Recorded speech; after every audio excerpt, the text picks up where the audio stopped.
Pozdrav ekipa svima, dobrodošli na još jedan video na mom YouTube kanalu. Dakle, našu staru 13-icu smo zamijenili sa našom novom 15-icom. Što se tiče ovako vanjskog dizajna, 13 Pro ima zaobljene sa prednje i sa zadnje strane, ovi krajevi su mu zaobljeni.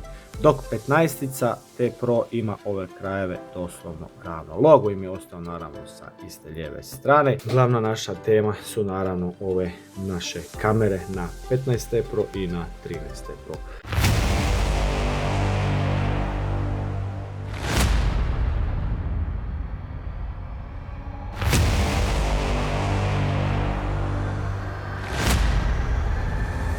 Vario Sunmicron na 13 Pro, a na 15 Pro imamo Vario Sumilux. Da ne duljimo, razlika između ove dvije kamere naravno je što 15 Pro podržava dakle snimanje u 4K do 120 fps i to maksimalno 8 minuta, dok 13 Pro nažalost to nema, on ima snimanje samo do 60 fps. Što se tiče samog videa, 4K snimanje u 120 fps, 4K snimanje maksimalno 60 fps. Naravno tu je promijenjena i prednja kamera, dakle ovako 15 T Pro ima našu prednju kamericu 32 megapikselna, dok kamerica na ovom našem 13 Pro iznosi 20 megapiksela. Dakle, da popričamo sad malo o promjeni procesora i baterije što se tiče ova dva mobitela. Dakle, Xiaomi 15 Pro trenutno sad sadrži Mediatek 9400 seriju, 8 jezgreni chipset ima unutri, dok naravno 13 T Pro koristi isto Mediatek Dimensity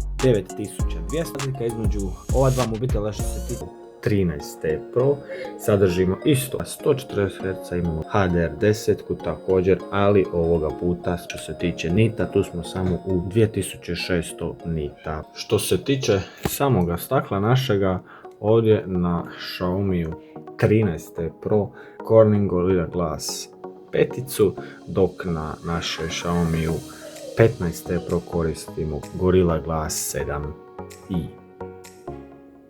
Dakle, ovako ekipa, razlika mobitela je 2 godine.